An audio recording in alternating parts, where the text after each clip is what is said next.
Bismillahirrahmanirrahim. وسيق الذين كفروا إلى جهنم زمرا حتى إذا فتحت أبوابها قال لهم خزنتها ألم يأتكم رسول منكم يتلون عليكم আল্লাহ রাব্বুল আলামিন যখন হাসর কায়েম করে দিবেন, সমস্ত পৃথিবীর মানুষগুলা মৃত্যুবরণ করবেন। জীব জানোয়ার পশু পাখি যা কিছু আছে সকলের মৃত্যু হবে। আল্লাহ রাব্বুল আলামিন সূরা জুমার 68 নম্বর আয়াতে এমনটা বলছেন, যখন প্রথম সিংহায় ফুঁক দেওয়া হবে তখন পৃথিবীর সমস্ত কিছুই জীবাত্মা যারা আছে সবাই মারা যাবে, আল্লাহ যাকে ইচ্ছা করবে তারা ব্যতীত। এই প্রথম সিংহায় ফুঁক দেওয়ার পরে দীর্ঘদিন মানুষ এই আত্মাগুলো কবরস্থ থাকবে। কবরস্থ থাকার পরে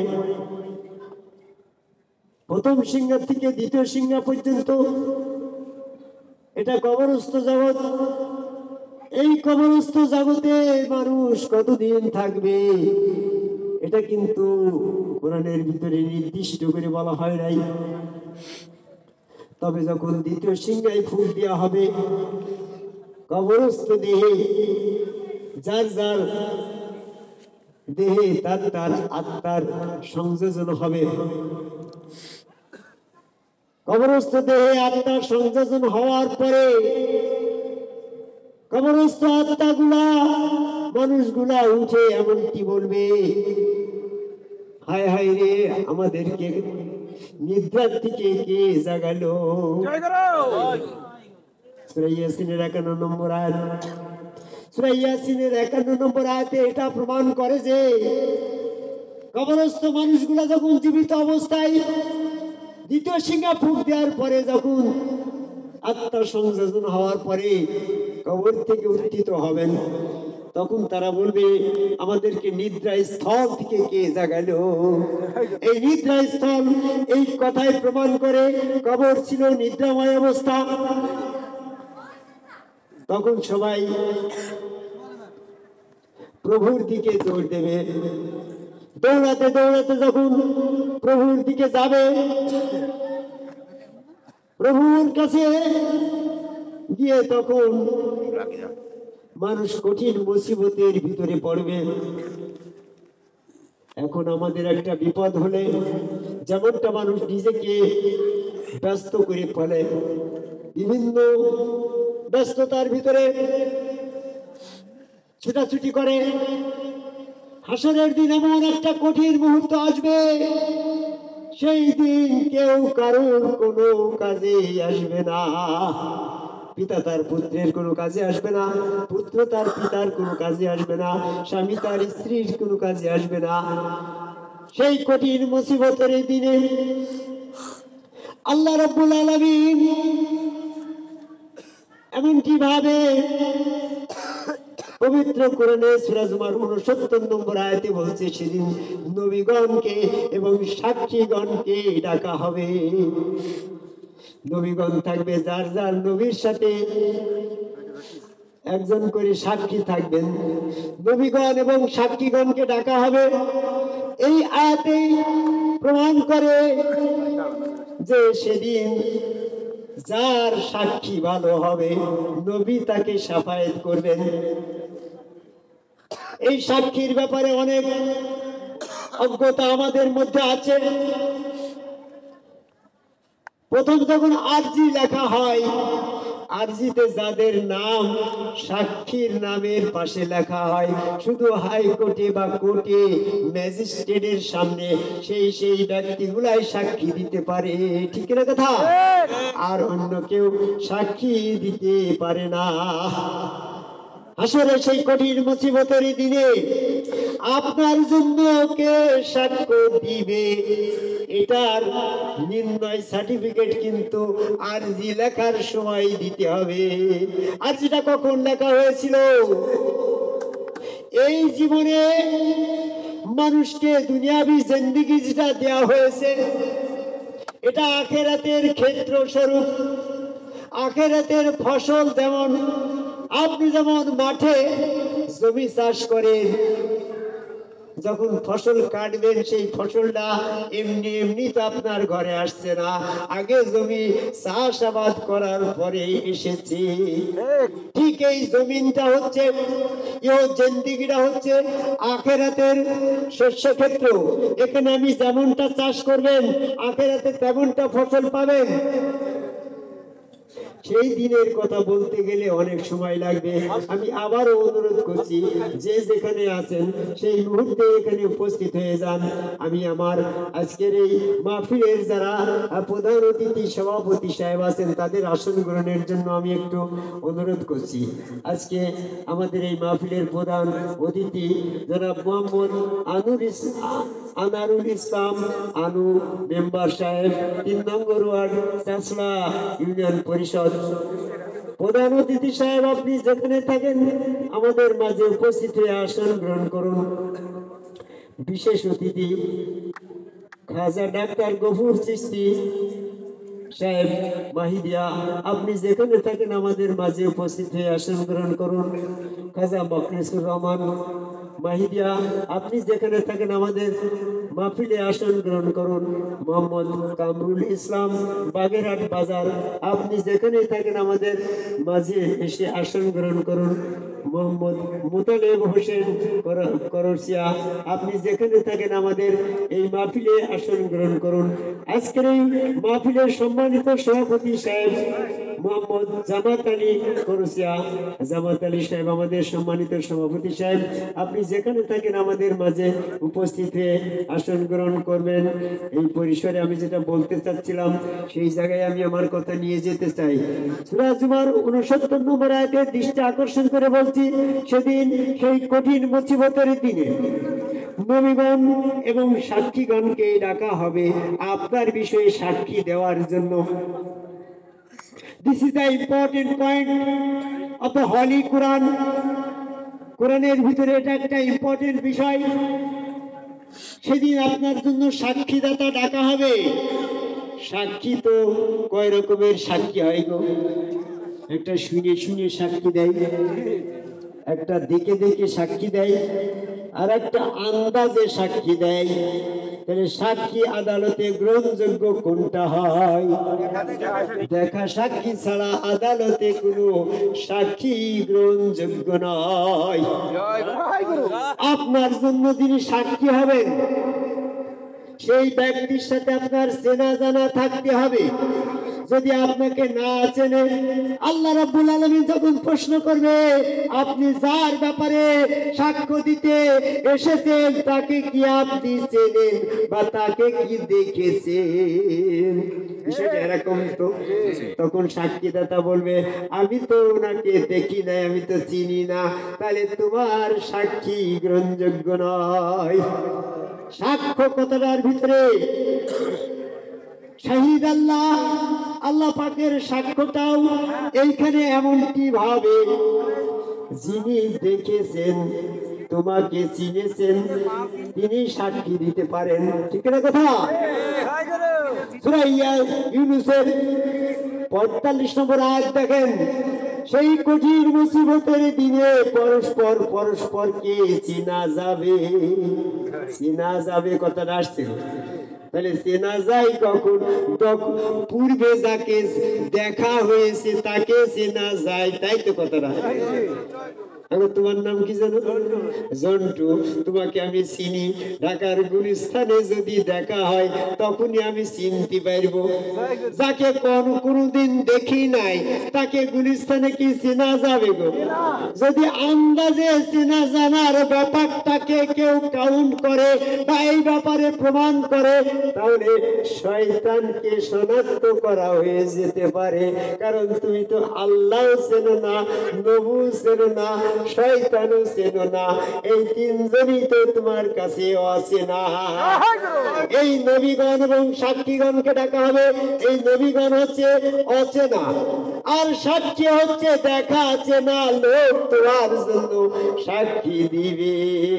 আল্লাহুম্মা সাল্লি আলা সাইয়্যিদিনা মাওলানা মুহাম্মদ ওয়া আলা আলি সাইয়্যিদিনা শফিঈনা।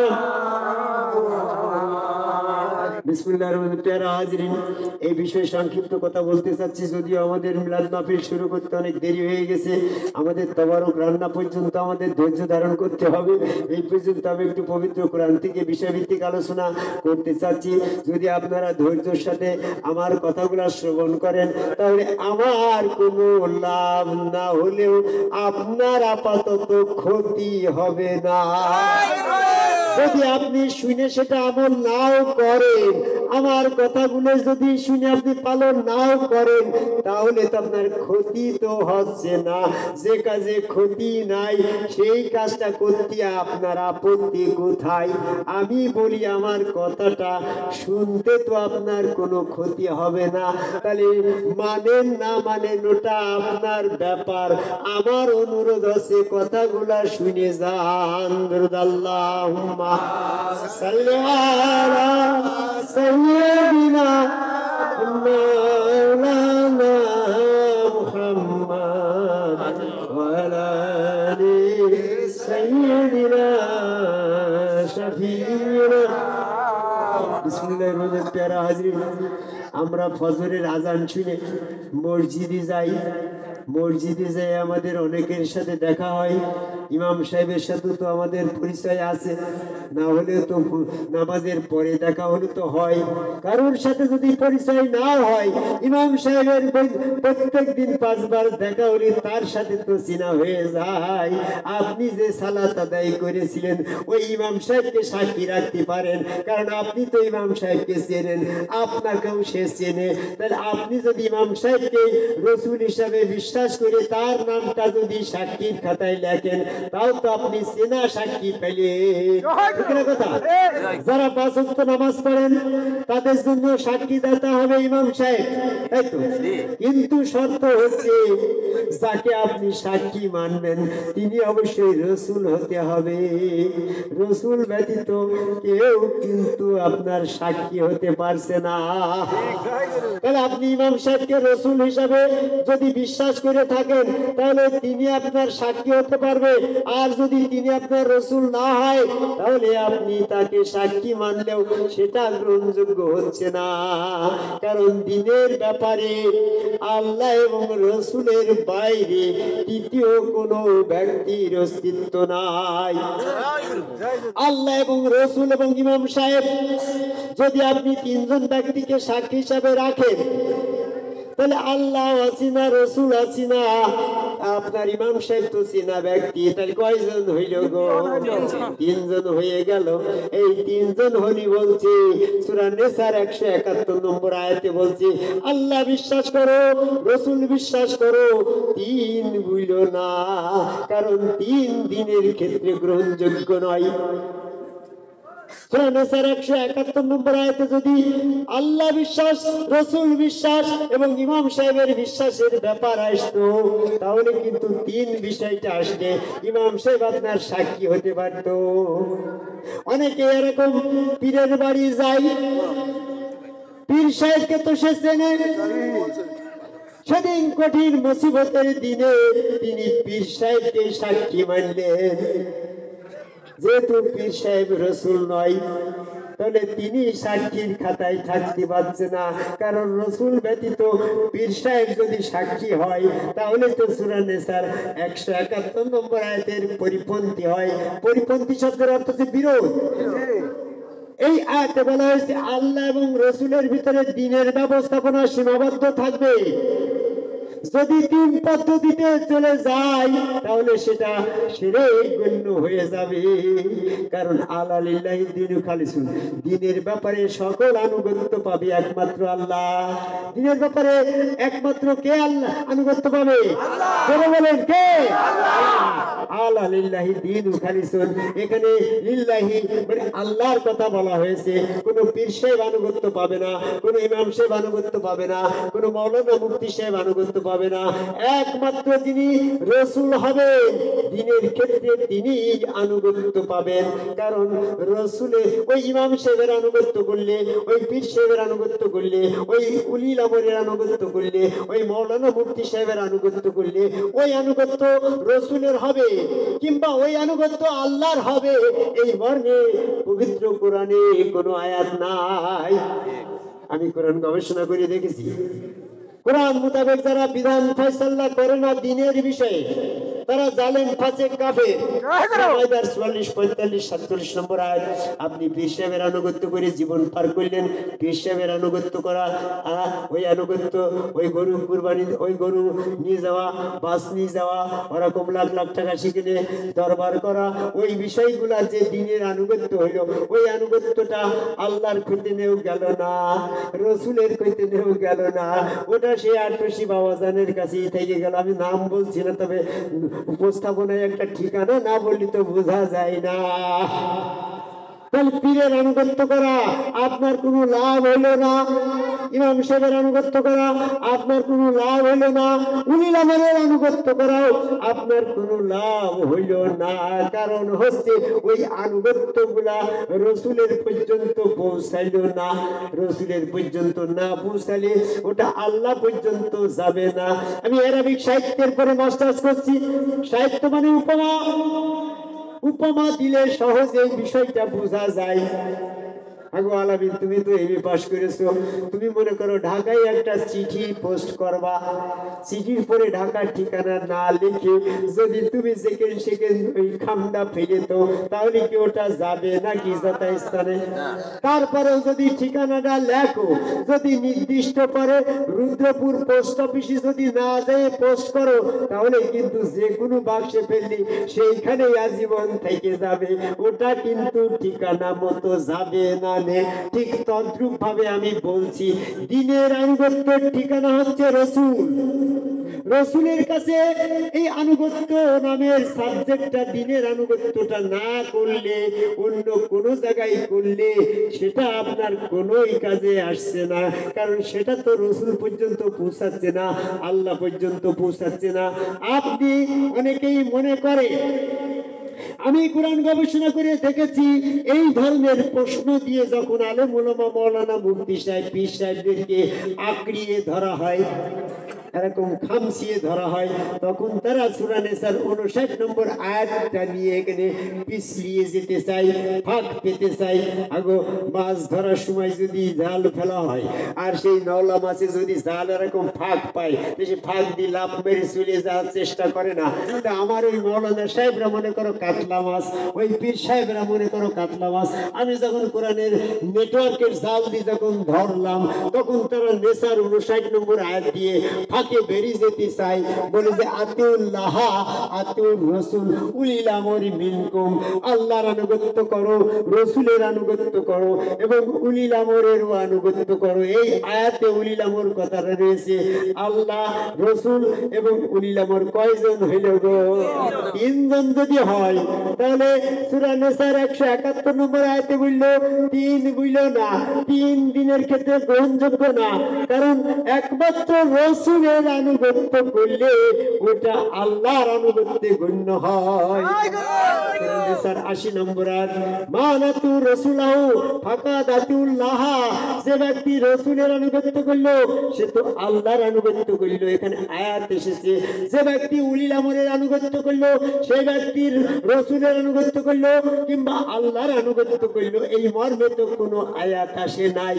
তবে সূরা নিসার 59 নম্বর আয়াতে যেটা বলা হয়েছে যে উলিল আমরের আনুগত্য করার ব্যাপারটা, এটা হচ্ছে দ্বীনের ক্ষেত্রে নয়, এটা দুনিয়াবি ক্ষেত্রে আনুগত্য। এই আয়াতের শানে নজুলে যান, যখন কোনো একটা ভাগ বাটোয়ারার ফয়সালা নিয়ে এলোমেলো মত পার্থক্য সৃষ্টি হলো, মতনৈক্য সৃষ্টি হলো, তখন এই আয়াত নাজিল হইল এই ভাগ বাটোয়ারার ব্যাপারে ওই স্থানে যারা উলিল আমর, যেমন মেম্বার চেয়ারম্যান, আজকের আমাদের প্রধান অতিথি সাহেব উনি হচ্ছে মেম্বার সাহেব, উনি কিন্তু এখানকার উলিল আমর, উনি যে ফয়সালাটা দেবে এই আয়াতে সেটা মেনে নেওয়ার কথা বলা রয়েছে। যদি উলিল আমরের ফয়সালাটা কারোর পছন্দ না হয় তারা যেন রসুলের কাছে যায়, তাহলে এটাই প্রমাণ হয় উলিল আমর কিন্তু রসুল না।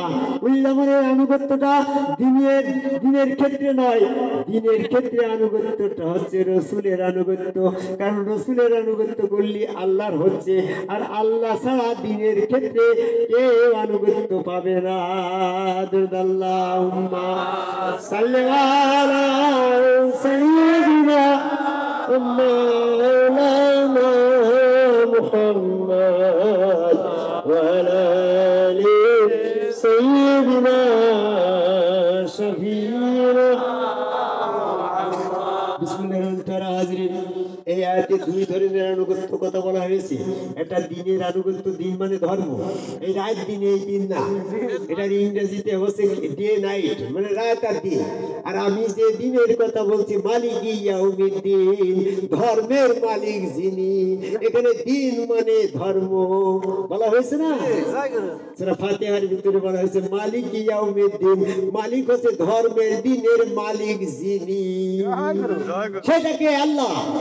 এই জন্য দিন সম্পর্কে এখানে ধর্ম বলা হয়েছে। ধর্মের ক্ষেত্রে এক ধরনের আনুগত্য, আর দুনিয়াবি প্রশাসনিক কাজে নিয়োজিত আছে তাদের ক্ষেত্রে আর এক ধরনের আনুগত্য। তাহলে আনুগত্য কয় রকমের হইল গো? দুনিয়াবি আনুগত্য আর দিনে ধর্মের ক্ষেত্রে আনুগত্য। এই দুনিয়াবি আনুগত্য বলতে উলিল আমরকে বোঝানো হয়েছে, আর দিনের আনুগত্য বলতে আল্লাহ এবং রসুলকে বোঝানো হয়েছে। আল্লাহ এবং রসুলের কথা কেন এসেছে জানো?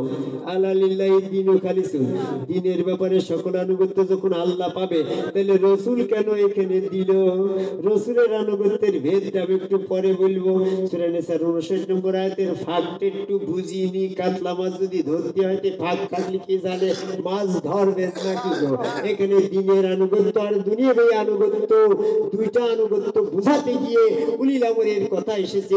উলিল আমরটা কিন্তু দিনের ক্ষেত্রে নয়, ওটা দুনিয়াবি ক্ষেত্রে। দুনিয়াবি ক্ষেত্রে আনুগত্য করা যাচ্ছে কারা? মেম্বার চেয়ারম্যান, রাজা বাচ্চা, প্রেসিডেন্ট, ইউনুস সাহেব, ডিসি সাহেব, ম্যাজিস্ট্রেট সাহেব, আপনার শিক্ষা অফিসার, নানান কিছু আছে না আপনার কর্মকাণ্ড, আপনার মাতবর সাহেব, এরকম ভাবে যা যা আছে এলাকায় এরকম আছে না, উনি বিচার করে। এই ধরনের বিচারক মন্ডলীদের উলিল আমর বলা হয়। আমর মানে আদেশ, যাদের আদেশ করার যোগ্যতা আছে তারাই হচ্ছে উলিল আমর। যেমন পিতা তার পুত্রকে আদেশ দিতে পারে, পুত্রের উলিল আমর হচ্ছে পিতা। আপনি বড় ভাই আপনার ছোট ভাইকে আদেশ দিতে পারেন, ছোট ভাইয়ের জন্য বড় ভাই হচ্ছে উলিল আমর। এরকম বিভিন্ন ভাবে বলতে গেলে মা সন্তানের উলিল আমর। এরকম ভাবে যত রকমের মানুষ আছে যাদের আদেশ আমাদের পালনীয়, তারা সবাই দিনের দুনিয়াবি ক্ষেত্রে উলিল আমর।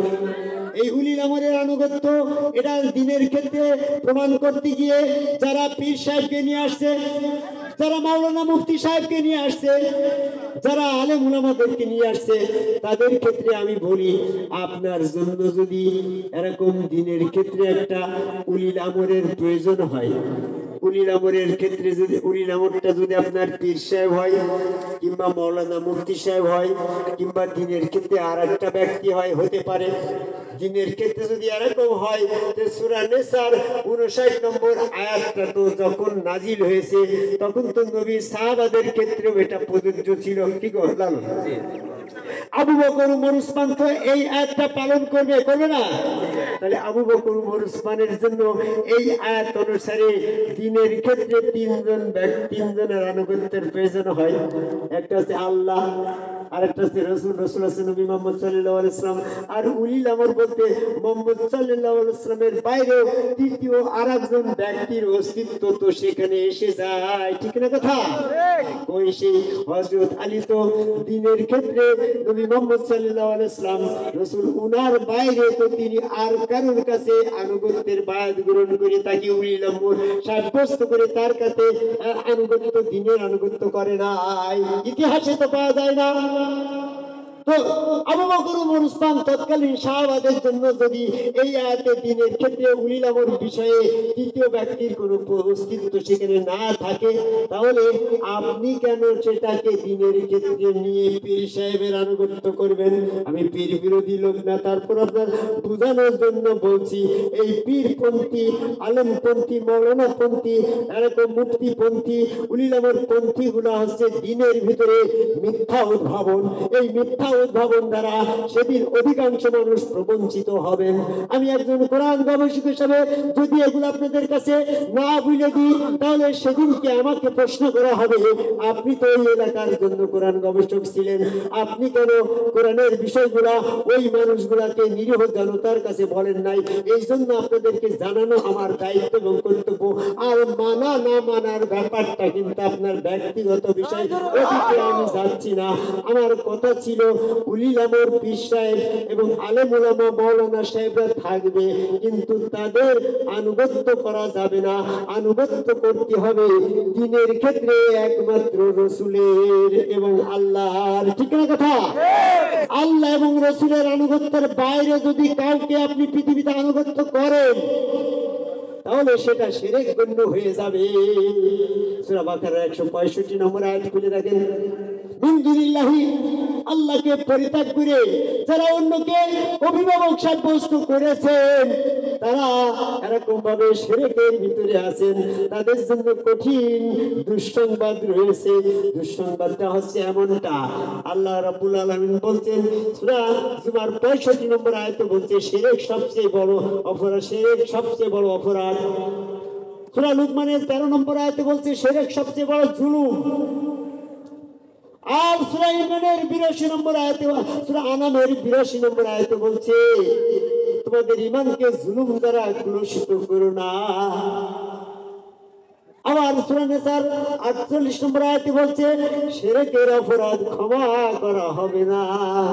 তাহলে অজ্ঞাত শিরক, আমি জানি না এটা যে শিরক হচ্ছে কিনা, সেদিন যদি আমি বলি যে আল্লাহ, পীর সাহেবের কাছে যাওয়াটা, ইমাম সাহেবের কাছে যাওয়াটা, উলিল আমর সাহেবের কাছে যাওয়াটা, মাওলানা মুফতি সাহেবের কাছে যাওয়াটা, তাবলিগের আমির সাহেবের কাছে যাওয়াটা, এটা যে শিরক ছিল আমি তো জানি না, আমারে মাফ করে দেন, এরকম জানি না বললে আল্লাহ মাফ করবে নাকি? যেমন কিভাবে আমি আবারও বলি, আরবিক সাহিত্যের পরে মাস্টার্স করছি, এমএ পাস করছি, এই জন্য সাহিত্য এসে যায়। আপনি হয়তো ঢেলা মারিয়ে, ইট মারিয়ে একটা লোককে মার্ডার করে ফেলেছেন, গাছে আম পাড়তে যায়, ওরকম হয় না অনেক সময়, গাছে আপনি আম পাড়তে যে ঢেলা ইট মারিয়েছেন, ইট যাই পড়ে আর একটা বাচ্চার মাথায় লেগে মার্ডার হয়ে গেল। আপনার যখন ফাঁসির অর্ডার হয়ে গেল, হ্যাঁ মার্ডার করলে ফাঁসির অর্ডার হয়ে গেল, আপনি তখন হাকিম সাহেবের কাছে যাই বললেন, হে মহামান্য আদালত, খুন করলে যে ফাঁসি হয় আমি তো জানতাম না, আমার মাফ করে দাও। তাই কি মাফ করবেন নাকি? জানো আর না জানো, খুন করলে ফাঁসি হবে, ফাঁসি তোমার হয়েই যাবে। অজ্ঞাত শিরক, তারপরও সেটা শিরক আপনি না জানলেও সেদিন কিন্তু মুক্তি পাচ্ছেন না। এই জন্য শিরক থেকে মুক্তির জন্য আমি আপনাদেরকে অনুরোধ করি, আপনি ইবাদত কম করেন আর বেশি করেন তাতে বড় বিষয় নাই। ইবাদত করতে যাই যদি শিরক করে ফেলেন, তাহলে কিন্তু আপনার জীবনটা বরবাদ হয়ে গেল। আপনি আজকে এরকম সুদ, ঘুষ, দুর্নীতি, না জানি অনেক কিছু করছেন না সমাজে। আল্লাহ রাব্বুল আলামিন ইচ্ছা করলে ওগুলা মাফ করে দিতে পারেন নবীর ওসিলায়, কিন্তু শিরক করলে আপনার ওই ওসিলায় আর মাফ হবে না রে।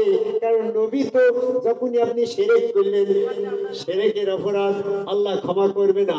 আর শিরকের অপরাধ যদি নবী সাফায়াত করে তাহলে আল্লাহর বিরুদ্ধে চলে যাবে না নবী? কেন শিরকের অপরাধ ক্ষমা করবে না? এই বিষয়ে বলতে গেলে অনেক সময় লাগবে। আমি যেখানে কথাটা বলতেছিলাম সূরা নিসার 59 নম্বর আয়াতে, সেখানে আমি ফিরে যাচ্ছি। সূরা নিসার 59 নম্বর আয়াত দিয়ে আপনি কখনোই 3 দিনের ক্ষেত্রে 3 পন্থী প্রমাণ করবেন না। কারণ সূরা মায়দার 73 নম্বর আয়াতে বলছে তারা তো এমনটি বলে যে আল্লাহ তো তিনের ভিতরে একজন। এমনটি বলা যাবে না। আল্লাহ তো আল্লাহ, আল্লাহ তিনের ভিতরে একজন হতে যাবে কেন? আল্লাহ এবং আল্লাহর রাসূল এরা দুইজনই, কিন্তু এক না। অনেকেই বলে রাসূলই আল্লাহ, আল্লাহই রাসূল, নাউজুবিল্লাহ, এমনটি বলে না অনেকেই। আমি সেই জন্য বললাম কথাটা, মারাজাল বাহরাইন ইয়ালতাকিয়ান বাইনাহুমা বারযাকুল্লাহ। সূরা রহমানের 19 নম্বর আয়াতে বলছে, উপরে বসে 19 নম্বর আয়াতে বলছে মারাজাল বাহরাইন ইয়ালতাকিয়ান বাইনাহুমা বারযাকুল্লাহ। দুইটি দরিয়া পাশাপাশি প্রবাহিত হচ্ছে, মাঝখানে একটা বারজাক জগৎ রয়েছে, অভেদ্য অন্তরাল রয়েছে, এটা ভেদ করা যাবে না। একটা হচ্ছে রূহ, একটা নফস। নফস এবং রূহ দুইটা সত্তা। কুল্লি নাফস যায়কাতুল মাউত, প্রত্যেকের মৃত্যু হবে, কিন্তু কুল্লি রূহ যায়কাতুল মাউত, এর আর মৃত্যুর কথা বলে নাই কোন আয়াতে। এই ব্যাপারে কোরআনের ভিতরে আমি গবেষণা করে দেখছি। নবী মুহাম্মদ সাল্লাল্লাহু আলাইহি ওয়াসাল্লামের কাছে এসে এক সাহাবারা একজন ব্যক্তি প্রশ্ন করলো, ইয়া রাসূলুল্লাহ আপনি বলেন তো রূহ কি? এই রূহ কি? এই ফয়সালা যখন তিনি চাইলো তখন কিন্তু তিনি নিজের থেকে কোনো কথা বলল না। আল্লাহ রাব্বুল আলামিন পবিত্র এরকম ভাবে জিবরাইল পাঠিয়ে দিয়ে জানিয়ে দিল যে বলো রূহ হচ্ছে তোমার রবের নির্দেশ। প্রভু সত্তা, এটা জীব সত্তা না। জীব সত্তার মৃত্যু আছে, প্রভু সত্তার মৃত্যু নাই। বনি ইসরাইলের 85 নম্বর আয়াতের দৃষ্টি আকর্ষণ করে বলছি যে রূহ হচ্ছে প্রভু সত্তা। আপনার ভিতরে রূহ আছে, আপনার ভিতরে আত্মা আছে। কয়টা হইল? দুইটা। এই দুইটা যে আপনার সমন্বয়ে দেহের ভিতরে আছে। আমার মূল কথায় যাচ্ছে, যেতে গেলে সময় লাগবে, তবু আমি মূল কথায় যাওয়ার আগে আশপাশ একটু বুঝিয়ে নিচ্ছি। কারণ যখনই আপনি কথা বলতে যাবেন, প্রাসঙ্গিক কথা যদি না বলেন তাহলে বিষয়টা বোঝা যায় না।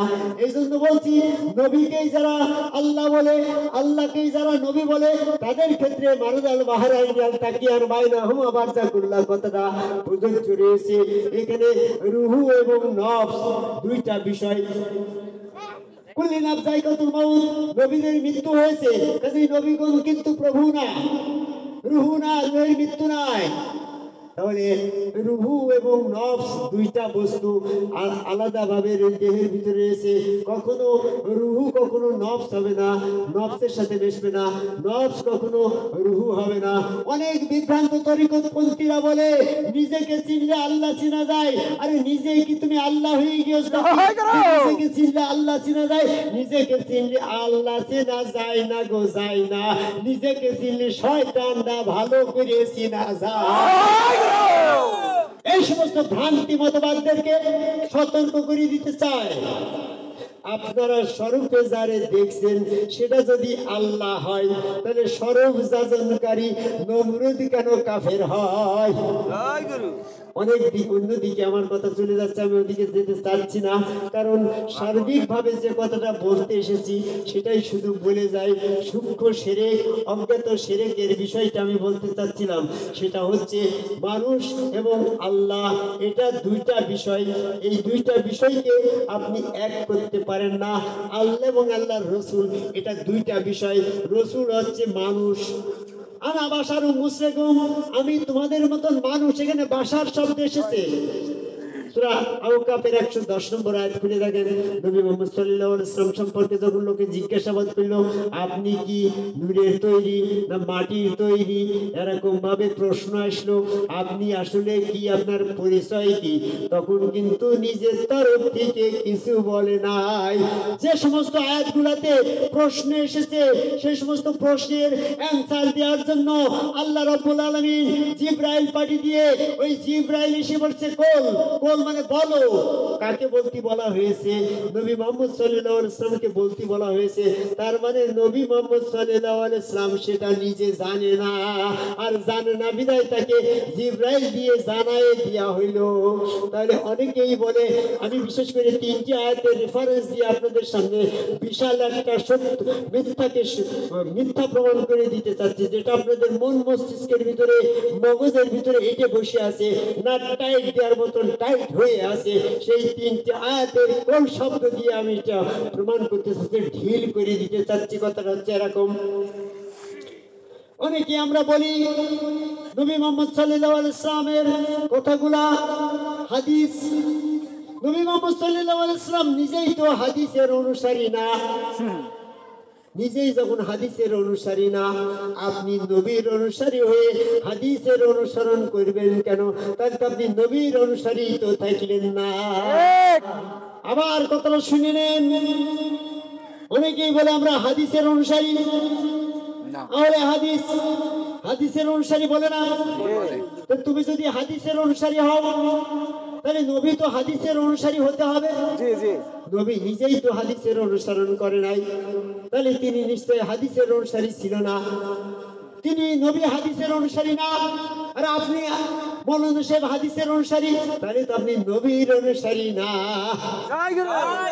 আমি যদি আপনারে বুঝাতে না পারি, বাংলাদেশের কোনো মানুষ আপনাকে বুঝাতে পারবে না, কারণ বুঝানো যায় তো তাকে যে নিজে বুঝার জন্য নিয়ত করে।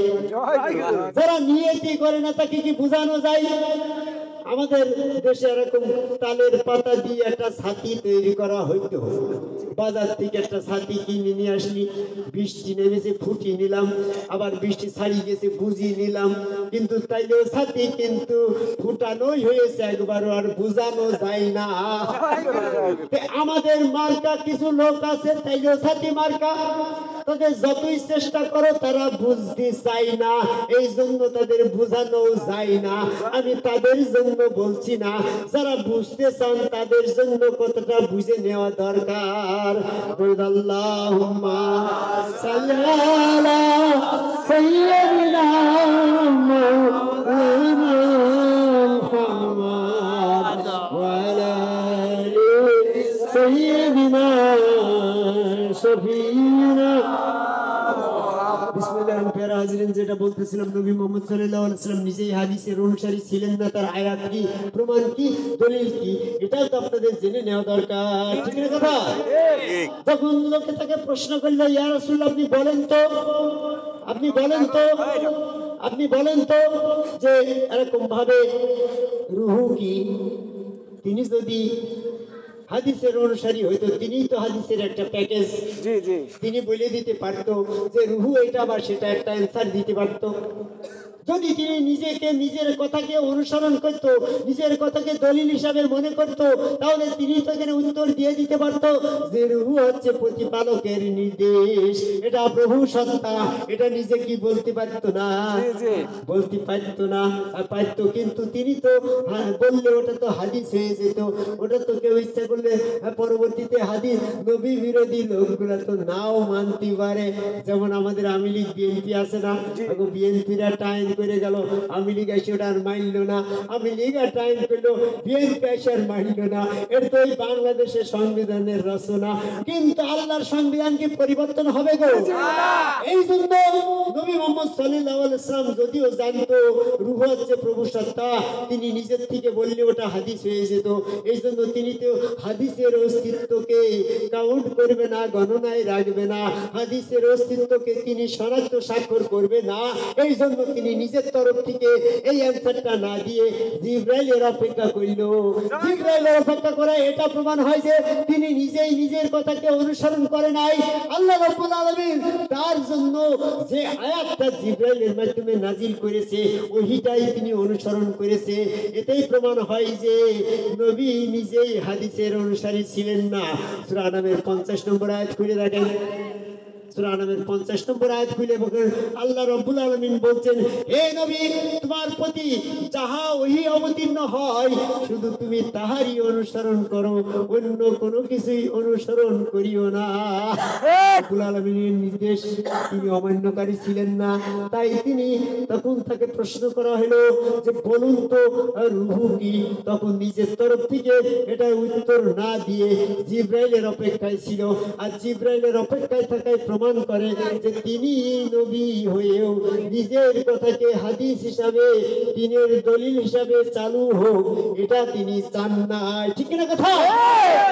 দ্বিতীয় কথা আমি বলি, আবু জেহেল যখন প্রশ্ন করল নবী মুহাম্মদ সাল্লাল্লাহু আলাইহি ওয়াসাল্লামের সাহাবাদেরকে, হে আবু বকর, ওমর, উসমান, তোমরা যে ধর্ম করো এই ধর্মটার ভেদ রহস্য কি একটু সংক্ষেপে বলুন তো। আবু জেহেলের প্রশ্নের অ্যান্সারে তারা বলল, রসুলের হাত আল্লাহর হাত, রসুলের পা আল্লাহর পা, রসুলের চেহারার ভিতরে আল্লাহ, উবায়ুনাকা উবায়ুন আল্লাহ ইয়াদুল্লাহি ফাওকা আইদিহিম। সূরা আল ফাতির 10 নম্বর আয়াত অনুসারে যখন তিনি বলে দিল রসুলের হাতের পরেই আল্লাহর হাত, রসুলের কাছে বায়াত গ্রহণ করলে আল্লাহর কাছে বায়াত গ্রহণ করা হয়, রসুলের হাত আল্লাহর, পা আল্লাহর, চেহারা আল্লাহর, ওই স্রোতে আল্লাহ বিশ্বাস করে সেখানে সেজদা করি। এইভাবে সেজদা করে নিজে শয়তান থেকে পবিত্র হলে আমরা স্বপ্নে রসুল স্রোতে আল্লাহ দর্শন করি। এটাই হচ্ছে আমাদের ইসলাম ধর্ম। তখন আবু জেহেল বলল, দেখো আবু বকর, তোমার স্বপ্নে যে তুমি আল্লাহকে দেখেছো সেটা কি আল্লাহ দেখলে না শয়তান দেখলে না নবীকে দেখলে, তার প্রমাণ কি?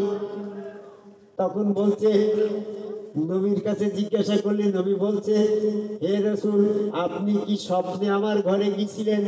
আমি তো স্বপ্নে আপনাকে দেখেছি এবং সেজদা করেছি, তাহলে কি সত্যি সত্যি আপনি গিয়েছিলেন? বলছে, না না, আমি তো একজন আনা বাসার মুশরিক, আমি তোমাদের মতন মানুষ।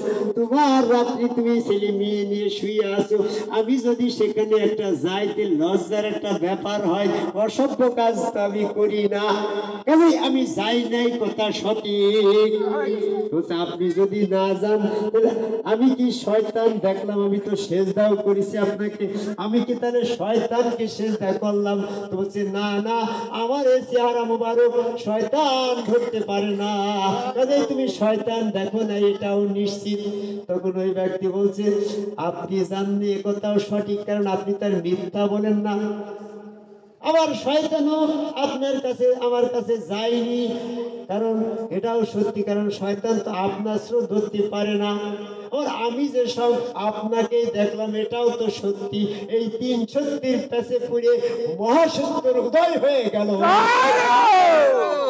আমি এখানে বলতে চাচ্ছি, তখন তিনি বলেছিল, মানরানি ফাকাদ্রিল হাক ফি মানামি, যে স্বপ্নে আমাকে দেখে সে তো স্বয়ং আল্লাহকেই দেখে, কারণ আমার স্রোত শয়তান ধরতে পারে না।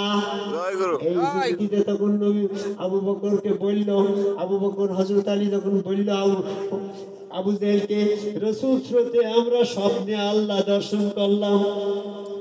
তখন আবু জেহেল তো জ্ঞানী মানুষ, আবু মানে পিতা, জাহেল মানে মূর্খ, আর তার নামটা ছিল আবু জাহেল মানে মূর্খের পিতা। এই জন্য কিন্তু তিনি আসলে মূর্খ ছিল না, ওই সমাজের ব্যাকরণে একজন পণ্ডিত ছিল। এই ব্যাকরণের পণ্ডিত সহজে ছাড়িয়ে দেওয়া লোক না। তখন বলছে, দেখো আবু বকর, তোমার আল্লাহ মুহাম্মদের সুরতের মতো মতো বিকল বিকল। আমি আবার সেই জায়গায় নিয়ে যাচ্ছি, যারা মুহাম্মদ সুরতে আল্লাহ দেখল তারা বলে মুহাম্মদই তো আল্লাহ। নাউজুবিল্লাহ, না গো না, মুহাম্মদ আল্লাহ নয়। আল্লাহ মুহাম্মদের চেহারা হচ্ছে আল্লাহর, আর ব্যক্তি মুহাম্মদ হচ্ছে আলাদা। তুমি যখন স্বপ্নে দেখেছো মুহাম্মদ সাল্লাল্লাহু আলাইহি ওয়াসাল্লামের চেহারা স্রোতে আল্লাহ এসেছে, ব্যক্তি মুহাম্মদ আসে নাই। এই জন্য ব্যক্তি মুহাম্মদ আল্লাহ হয় নাই, বরং আল্লাহকেই তুমি আল্লাহ বুঝেছো। আল্লাহ চেহারায় কথার ভিতরে কথা এসে যায়, তারপরও না বললে নাই। আমি যে কথাটা বলতেছিলাম সেটা ভুলে যাই, তারপরে এটার দিকে পরে যাই। কথাটা ছিল কি, যে তোমার আল্লাহ দেখতে মোহাম্মদের সুরতের মতন, মোহাম্মদ সুরতে তোমার আল্লাহ। বলছে, তাই তো তাই।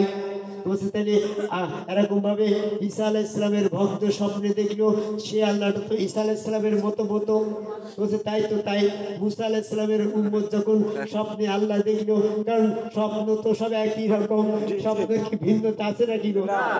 ওই আদি পিতা আদম আলাইহিস সালামের সন্তান যেমনটা ভাবে স্বপ্ন দেখেছে, ইব্রাহিম আলাইহিস সালাম থেকে নূহ আলাইহিস সালাম থেকে শুরু করে যত পৃথিবীতে যত মানুষ এসেছে, স্বপ্নের ব্যাপারটা তো পরিবর্তন নেই, পরিবর্তন আছে নাকি? স্বপ্নের ব্যবস্থাটা হচ্ছে আল্লাহ পাকের বিধান, আল্লাহকে পাকের বিধানের কোনো পরিবর্তন নাই। লা তাবদিলা সুন্নাতাল্লাহ, আল্লাহর নিয়মের কোনো পরিবর্তন নাই। স্বপ্ন তখন যেমন ছিল এখনো তেমন আছে, ওই রকম মুসার সময় যেমন ছিল একই রকম আছে। তাহলে মুসার উম্মত স্বপ্নে যে আল্লাহ দেখলো সে আল্লাহটা দেখতে কেমন? মুসার মতো। আদম আলাইহিস সালামের এক উম্মত স্বপ্নে আল্লাহ দেখলো সে আল্লাহ কেন কার মতন? আদমের সুরতের মতন। বলতে গেলে সময় লাগবে, আমি সংক্ষিপ্ত পরিসরে অত কিছু বলবো না। আজকে আমার গুরু হযরত খাজা নিজামুদ্দিন আহমেদ চিশতি রুফাত চরণে আজকের এই করচিয়া গ্রামে যে আমরা মিলাদ মাহফিলের আয়োজন করেছি, এই মিলাদ মাহফিলের মাধ্যমে আপনি একটা সত্যকে বুঝে নেওয়ার জন্য আমার দিকে মনোযোগ দিয়ে এর জন্য আমার গুরুর পক্ষ থেকে আপনাদের সকলকে স্বাগতম শুভেচ্ছা জানাই। এজন্য বলতে চাচ্ছি যে কথাটা ছিল যে আবু বকরের কাছে তখন হযরত আলী আবু জেলের কাছে হযরত আলী আবু বকর উমর উসমানের এই ধর্মটা প্রশ্নবিদ্ধ হয়ে গেল। তো বলছে আল্লাহ তো এক। আদমের স্রোতের স্বপ্নে আদম আলাইহিস সালামের ভক্তের কাছে আদমের মতন, মুসার ভক্তের কাছে মুসার মতন, ঈসার ভক্তের কাছে ঈসার মতন, মুহাম্মদের ভক্তের কাছে মুহাম্মদের মতন। তোমাদের আল্লাহ তো যার রাসূলের স্রোত যেমন তার আল্লাহ তেমন, এ তো এক না? এরকম একটা প্রশ্ন আটকে গেল না? তখন বলল যে আপনাদের ধর্ম ভুল, আবু বকর তোমার ভুল ধর্ম ছেড়ে দিয়ে আমাদের এই ধর্মে চলে আসে, আমাদের ধর্ম হচ্ছে এক আল্লাহ। তখন কিন্তু আবু বকর উমর উসমান বিভ্রান্তিতে পড়ে গেল যে এ পর্যন্ত মুহাম্মদ সাল্লাল্লাহু আলাইহি সাল্লামের কাছে যা শুনলাম আবু জেলের এই পেছে তো আমরা আটকে গেলাম। তখন মুহাম্মদ সাল্লাল্লাহু আলাইহি সাল্লামের কাছে যখন এসে জিজ্ঞাসা করিল এর ভেদ কি হবে গো তুমি মুহাম্মদ সাল্লাল্লাহু আলাইহি সাল্লাম, আপনি একটু বলে দেন তো, আমরা তো পারলাম না। তখন কিন্তু নবী মুহাম্মদ সাল্লাল্লাহু আলাইহি সাল্লাম যদি হাদিসের অনুসারী হইতো তাহলে নিজেই তো বলে দিত আল্লাহু আহাদ রূপ, বলতে পারতো না? তিনি জানতো, কিন্তু তিনি বলে নাই। বললে পরে হাদিস চালু হয়ে যায়, আর তিনি হাদিসকে দিনের দলিল হিসাবে স্বাক্ষর করে যাবে না। এই জন্য তিনি তখন চুপ থাকল।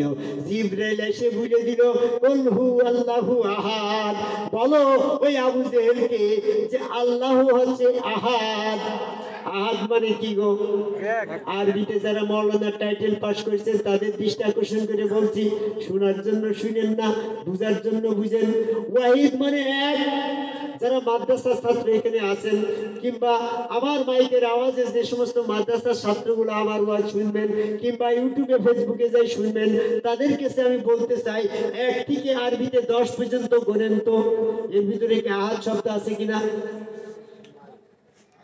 এক ওয়াহিদ, দুই ইসনানি, তিন সালাসা, চার তো আরবা, পাঁচ হচ্ছে খামসা, খামস মানে 5, 3, 10 পর্যন্ত গুনতি যাইয়ে তো আহাদ শব্দ পাওয়া গেল না।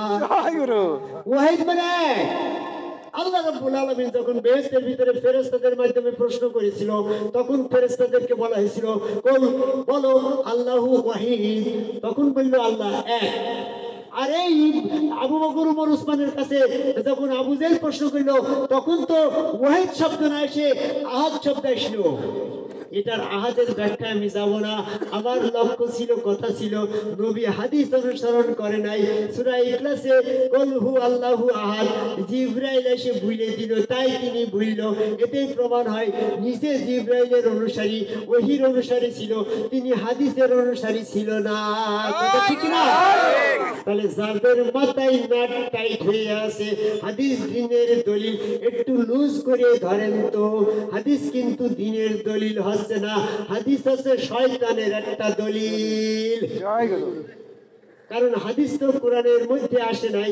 কোরআনের ভিতরে যত প্রশ্ন এসেছে আল্লাহ রাব্বুল আলামিন ওহীর মাধ্যমে সেটা উত্তর দিয়েছে, কোনো হাদিসের জন্য ফাঁক ফোকর রাখে নাই। অনেকেই বলে নবী মুহাম্মদ সাল্লাল্লাহু আলাইহি ওয়াসাল্লামের সময় যতগুলা ওহী নাজিল হয়েছিল কোরআন সংকলনের সময় কিছু ওহী বাদ পড়ে গিয়েছে আর কিছু ওহী রয়ে গিয়েছে, কিছু ওহী কোরআনের ভিতরে আছে, কিছু বাইরে আছে। যেগুলা বাইরে আছে ওইগুলা মারফত তেলের বাটি নিয়ে পীর সাহেবের কাছে যাই শিখতে হবে, মহিলারাও যাই তেলের বাটি নিয়ে নাউজুবিল্লাহ নাচানাচি করে। এইগুলা কিন্তু মারফত পন্থীদের কথা আমি স্পষ্টভাবে বলে দিতে চাই। আল্লাহ রাব্বুল আলামিন যতগুলা ওহী এই পবিত্র কোরআনে নবী মুহাম্মদ সাল্লাল্লাহু আলাইহি ওয়াসাল্লামের কাছে নাজিল করেছিল, এই কোরআন সংকলনের সময় সমস্ত ওহী এই কোরআনের ভিতরেই লিপিবদ্ধ করা হয়েছিল। আমি সংক্ষিপ্ত পরিসরে বলতে চাই, আবু বকরের সময় ইমাম সাবেদ রাদিয়াল্লাহু তাআলা আনহু দ্বারা যখন এই কোরআনটাকে সংকলনের দায়িত্ব দিল, তিনি সাবেদ রাদিয়াল্লাহু তাআলা আনহু সমস্ত ওইগুলাকে বিভিন্ন জায়গায় ছড়িয়েছিল। ওইগুলা নিয়ে যখন একটা পাণ্ডুলিপি করল, ওই পাণ্ডুলিপিটা অসংখ্য হাফেজ দ্বারা বারবার সেটা মুখস্থ মিলাইয়ে দেখানো হয়েছে। কারণ নবী মুহাম্মদ সাল্লাল্লাহু আলাইহি ওয়াসাল্লামের কাছে যখন কোনো ওহী নাজিল হয়েছিল হাফেজরা সেটা মুখস্থ করে রেখেছিল। ওই পাণ্ডুলিপিটা যদি কোনো হাফেজের সাথে যেয়ে গরমিল হয়েছে তাহলে সেখানে মিলাই নিয়েছে। এইভাবে অসংখ্যবার সেটাকে মিলানোর পরে এই কোরআন হিসাবে এসেছে। কোরআনের বাইরে কোনো ওহী নাই। তারপরেও দলিল হিসাবে আমি একটা আয়াত দিতে চাই। সূরা হিজরের 17 নম্বর আয়াত দেখেন, এখানে বলা হয়েছে আল্লাহ রাব্বুল আলামিন তার ওহীকে শয়তান থেকে হেফাজত করার জন্য নিজেই দায়িত্ব নিয়েছে। আল্লাহ তার ওহীকে হেফাজত করে। আল্লাহ যে ওহীকে হেফাজত করার দায়িত্ব নিয়েছে, এই সাবেদ রাদিয়াল্লাহু তাআলা যখন তিনি এই কোরআন সংকলন করেছে তখন যদি শয়তান ফাঁকে পড়ে কয়টা ওহী এরকম বাদ রেখে কোরআনি করে, আল্লাহ পাকের হেফাজতিতে গাফিলতি ছিল প্রমাণ হয়। যেমন আমি এই প্যান্ডেল করার জন্য কারো দায়িত্ব দিলাম, তাদের বললাম যে তোমার এটা উপরে বা আছে ঠান্ডার ভিতরে এই তোমার সামিয়ানাটা কিন্তু তিরপলটা উপরে দিবা, তারা কিন্তু উল্টি তিরপল দিল নিচে আর ওই সামিয়ানা দিয়েছে উপরে, তারা কিন্তু ফলো করে নাই কথা। ঠিক তদ্রূপভাবে আল্লাহ রাব্বুল আলামিন নিজে হেফাজতে ছিল, তার হেফাজতে গাফিলতি ছিল না। কাজেই কোরআনের আল্লাহ রাব্বুল আলামিনের যতগুলা ওহী নবী মুহাম্মদ সাল্লাল্লাহু আলাইহি ওয়াসাল্লামের পরে নাজিল হয়েছিল তার সমস্ত ওহী এই কোরআনের ভিতরে রয়েছে। কোরআনের বাইরে কোনো ওহী নাই, কোনো মারফত নাই, তেলের বাটির কোনো দরকার নাই। কোরআনের অনুসারী নাই, নবীর অনুসারী। বলতে চাচ্ছি, আমার কথা ছিল ওইদিকে, হাদিসের প্রেক্ষাপটটা আরো পরিষ্কার ভাবে বলে দিতে চাই। আল্লাহ রাব্বুল আলামিনের ওহী ব্যতীত নবী মুহাম্মদ সাল্লাল্লাহু আলাইহি ওয়াসাল্লাম কাউকে কোনো বিষয়েই সতর্ক করে নাই। সূরা আম্বিয়ার 45 নম্বর আয়াত। তাহলে যতগুলা ওহী হয়েছে সমস্ত ওহীর মাধ্যমে তিনি সতর্ক করেছে। তাহলে হাদিসের কোনো অস্তিত্ব সেখানে থাকে না। যাহা ওহী তাহা কোরআন। এই কোরআন হচ্ছে দ্বীনের ব্যাপারে পরিপূর্ণ দলিল। সূরা মাইদার 3 নম্বর আয়াত। এই ব্যাপারে আরো কথা আছে, আমি পবিত্র কোরআন থেকে বিষয়ভিত্তিক আলোচনা দিয়েছি, বইখানি পড়লে আপনি বুঝতে পারবেন। তারপরে বর্তমান জামানায় কোরআনের বাইরে যে সমস্ত কিতাব দেখেন, আল্লাহ রাব্বুল আলামিন পবিত্র কোরআনে সূরা কাসাসের 85 নম্বর আয়াতে স্পষ্টভাবে জানিয়ে দিল, হে নবী তোমাকে বিধান স্বরূপে কোরআন দিলাম। এখানে কোরআন শব্দ এসেছে, কিতাব শব্দ তো আসে নাই। কিতাব শব্দ যদি আসতো তাহলে ফাজাইলে আমলকে কিতাব বলে চালিয়ে দিতেন, বুখারীকে কিতাব বলে চালিয়ে দিতেন। এখানে বলা রয়েছে কোরআন শব্দ এসেছে, এই কোরআনের প্রথমেই বলা হয়েছে জালিকাল কিতাবুল লা রাইবা ফি। এর ভিতরে কোনো সন্দেহ নেই। আপনার বুখারী শরীফ লিখতেছে জাল হাদিস আর সহিহ হাদিস, আগে সহিহ কথাই প্রমাণ করে যে জাল কথা রয়েছে। সহিহ হাদিস মানে কি বাকিরও কিছু আছে, কিন্তু সহিহ কোরআন কেউ বলে নাকি গো? কোরআন তো কোরআনই। জালিকাল কিতাবুল লা রাইবা ফি, এই কোরআনের ভিতরে কোনো সন্দেহ নেই, কারণ এই কোরআন হচ্ছে আল্লাহ পাকের পরিপূর্ণ ওহী। নিজের হাতে কিতাব রচনা করে কিছু লোক আল্লাহর নামে চালিয়ে দেয়। সূরা বাকারার 79 নম্বর আয়াত খুলে দেখেন, তাদের জন্য দুর্ভোগ যারা নিজ হাতে কিতাব রচনা করে আল্লাহর নামে চালিয়ে দেয়। এই ধরনের কিছু ফাজাইল আমলের রাইটাররা তোমাকে স্বল্প মূল্যে বিক্রি করে।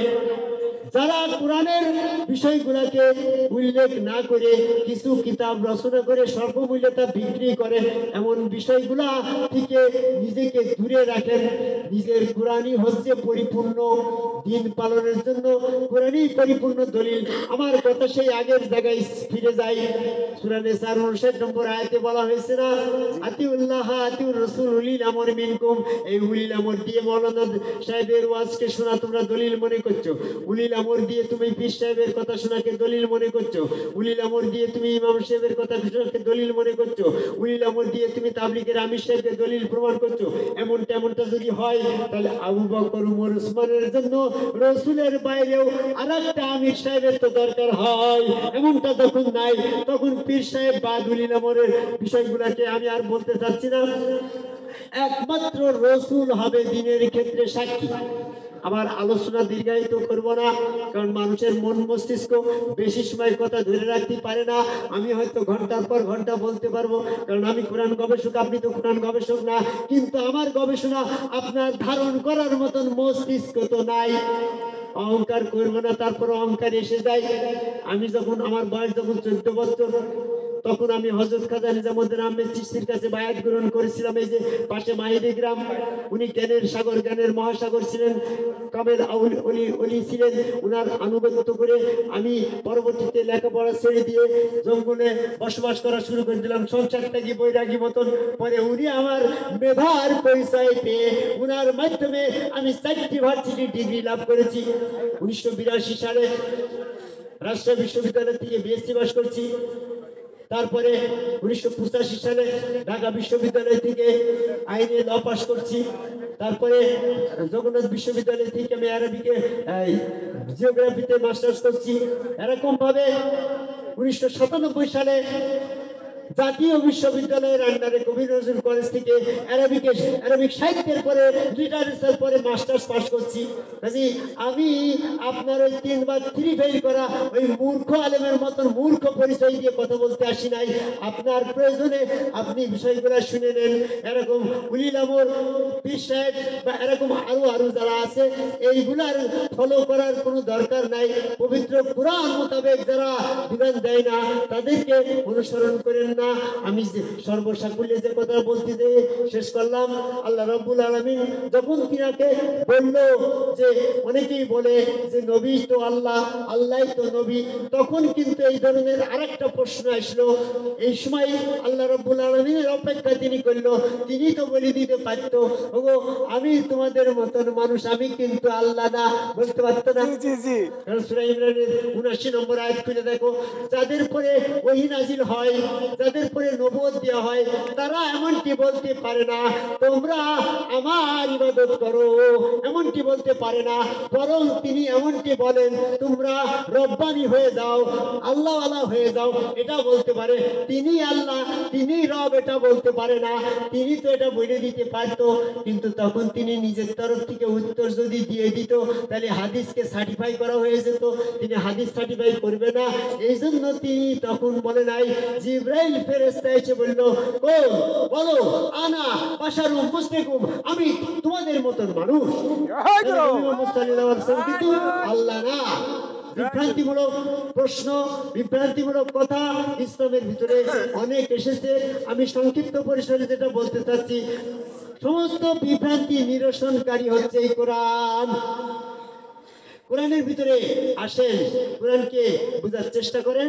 আর আমি সংক্ষিপ্ত পরিসরে বেশি দূর বলবো না। প্রথম যে কথাটা বলতেছিলাম যে সেদিন নবীগণ এবং সাক্ষীগণকে ডাকা হবে। এই সাক্ষীগণ হচ্ছে আপনার গুরু, আপনার রসুল। এই রসুল হবে আপনার সাক্ষী, আপনার গুরু, আপনার রসুল। এই রসুল হবে আপনার ইমাম। এই রসুলকে বিশ্বাসের ব্যাপার। এখানে যখন আপনি সাক্ষী তো চেনা জিনিস নাকি, আপনার নবী তো নবীর কাতারে। সূরা জুমার 69 নম্বর আয়াত, এখানে নবী এবং সাক্ষীগণের কথা বলা রয়েছে। তাহলে নবী হচ্ছে নবী মুহাম্মদ সাল্লাল্লাহু আলাইহি ওয়াসাল্লাম, আমাদের জন্য নবী। আর সাক্ষী হচ্ছে আমার গুরু, আমার রসুল। আমি চিনি আমার নিজামকে, চিনি না? আমি তো চিনি, আমি দেখা সাক্ষী। এই জন্য বলে আমার সাক্ষী হবে আমার গুরু হযরত খাজা নিজামুদ্দিন আহমেদ চিশতি। নিজামুদ্দিন আহমেদ চিশতি সাক্ষী হবে আলীজান চিশতি। আলীজান চিশতিকে নিজাম চেনে না? নিজামও তো আলীজান চিশতিকে চেনে। চেনা জানা সাক্ষী হতে পারে। এই জন্য আপনি আপনার ইহজিন্দিগিটা হচ্ছে পরকালের শস্য ক্ষেত্র। এখানে যদি আপনার জীবদ্দশায় একজনকে দিনের ক্ষেত্রে সাক্ষী হিসাবে শনাক্ত করে এই আরজিতে তার নামটা না লেখেন, তাহলে যখন মামলায় আপনার ডাক পড়বে আপনার আরজিতে কোনো সাক্ষী নাই, আপনার মামলা খারিজ হয়ে যাবে। এই জন্য কুল্লিনাফ যায়কাতুল মাউত, প্রত্যেকের মৃত্যু হবে। মৃত্যুর পূর্বে আপনি একজন গুরুর কাছে গিয়ে তাকে রসুল হিসাবে তার আনুগত্য করেন, ওই আনুগত্য আল্লাহর কাছে চলে যাবে। আপনারা সেরেক হইল না যদি আপনি আপনার গুরুকে রসুল জ্ঞান না করে আমার এই মাহিদা গ্রামের ইসমাইল চিশতি যার বাবার দিন পালনী হচ্ছে, সে বলে না গুরু কোনদিন রসুল হবে না। আরে তোমার গুরু হচ্ছে জিন্দার আলী চিশতি, তিনি যদি রসুল না হয়